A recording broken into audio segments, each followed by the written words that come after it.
dominance coming in from this Bruno, mas lalo na kung tatambayan siya ng isang Diggy. But overall, in terms of team fighting, kung mapepwesto ka ni Rene J, yung deny sa Tigreal, malaking bagay yun.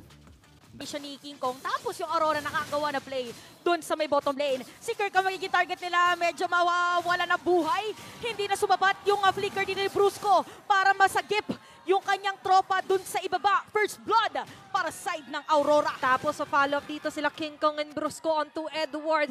Lahat ng damage pinagsasasalo niya na nga lang din. Pero magtatagumpay pa rin ang kalmot ni King Kong. Alamangan sa ngayon ng Fnatic Onyx Philippines kasi baka mamaya isang clash na naman ang inatay ng Aurora tapos mababaliktad na naman nila. Pero ito na nga ba yung pagsilip ng pag-asa na maibaliktad ang odds into their favor kasi ngayon yung Lord mabilis Ayun na naman. Ayun na naman yung Glorious Spot. Pwede sinasabi natin. Meron final slash against Demon Kite. Si Super Friends sa makakakuha ng Lord. Pero yung mga pagtalbog na bola napakasakit. Kirk is gonna be down. So dalawang napatay para sa side ng Fnatic Onyx at hinahabol na si Super Friends. Kinamit pa nga yung flicker doon. Ratatata. Para dito kay Domeng. Grabe naman yung pagpasok doon ng Aurora. Sabi sa'yo, isang clash na naman ang inaantay nila kasi nga slow and steady wins the race. Pero ngayon yung race to madness. Eh syempre, check na check pa rin naman. Lead is still on to the favor Fnatic Onyx Philippines pagdating sa gold. Kasi lalo't nakuha rin pa rin naman nila. Rather, yung Lord din. Oh, so na-secure dito ng Fnatic Onyx yung Lord. Pero makikita natin no, na kailangan nilang i-maximize din probably kuha pa ng another turret para din sa ating laban. So, looking at the items ni Kelra, meron ka ng yung Trinity.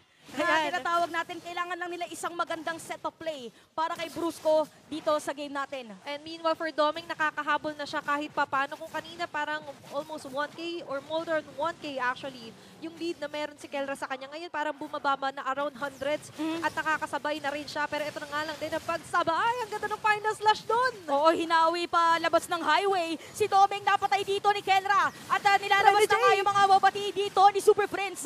Double kill na para kay Kelra dito sa ating laban at sisirain pa yung Tori doon sa may bandang gitna. Habang si King Kong sinozone out din. Si Demon kahit doon sa taas kanina, pwede din diretsohin dito sa may Tori sa bandang ibaba na side ng Aurora. At wala yata na pwedeng pumasok para dumepensa para dito sa Fnatic Onyx. Nag-flicker, ginamit yung explosion para na talaga makapag-secure ng turret dito side ng Fnatic Onyx.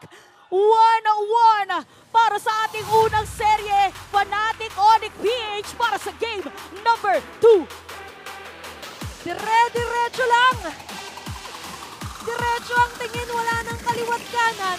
Fnatic Onyx Philippines will secure a point and win here for this matchup. Pero syempre, there can only be one. Pero pag-usapan muna natin ang nangyari doon sa game number 2.